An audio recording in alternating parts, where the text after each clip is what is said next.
What's happening, fellas? Take a look at this absolutely stunning piece. If you've been following us on YouTube, you know that we picked this up from an estate. Got a collector, had 13 motorcycles. This was one of the crown jewels. It had 1,224 miles on it. The original title from the dealer. It's a one-owner bike. It now has 1,439 miles on it. We spent the whole summer perfecting this thing. Did a ton of research on the Triumph Rwhp 3. This is a Rwhp 3 touring model, the top-of-the-line model, with all the accessories you can get from Triumph.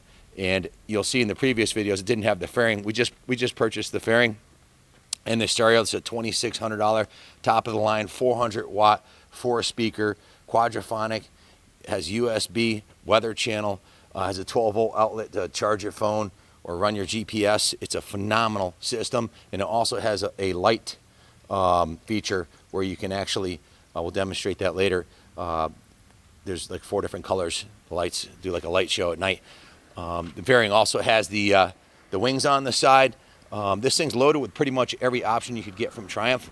We dynoed this bike when we first got it. They're rated at 106 horsepower. It's detuned from the standard Rwhp 3, and it has more torque but less horsepower. So 106 at the crank, had 89 rear wheel horsepower on it. We did the Carpenter Racing Stage 1 kit, which includes the Carpenter Racing header and the Carpenter Racing tuning module and the twin air filters, which replace the restrictive air box.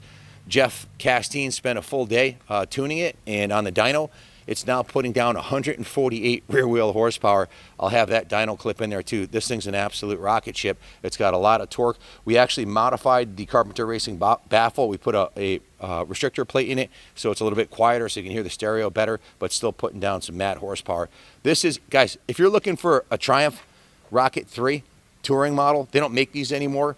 This is the 2011 model. It's absolutely pristine, one owner, stored inside since new, never been ridden in the rain. It's absolutely, it's as close to a brand new motorcycle as you could possibly get, and it's loaded with extras. I added up all the cost of all the components, and the original cost, there's $23,600 invested in this bike.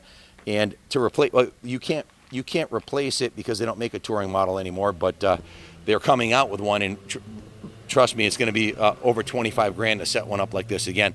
So I guess I'll start at the front of the bike. It has the optional 3 fog lights on the side here with the bar for the turn signals on the bottom here. It has the headlight shrouds on here and the running light shrouds. The fairing's equipped with these removable or movable wings to wind deflectors to direct the air towards you or away from you, and they're also smoked. It comes with the short windshield here, which is perfect. You can see over it.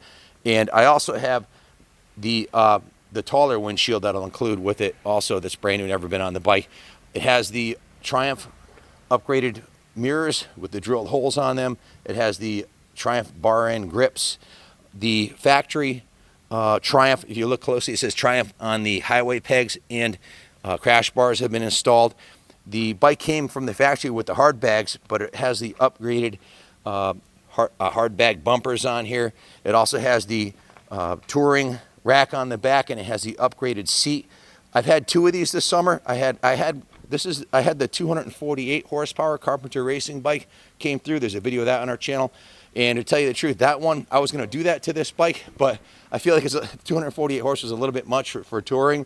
This tuned at 148 is a little bit more manageable around town, and it's just a fantastic machine. Take a look at the saddle here, Junior.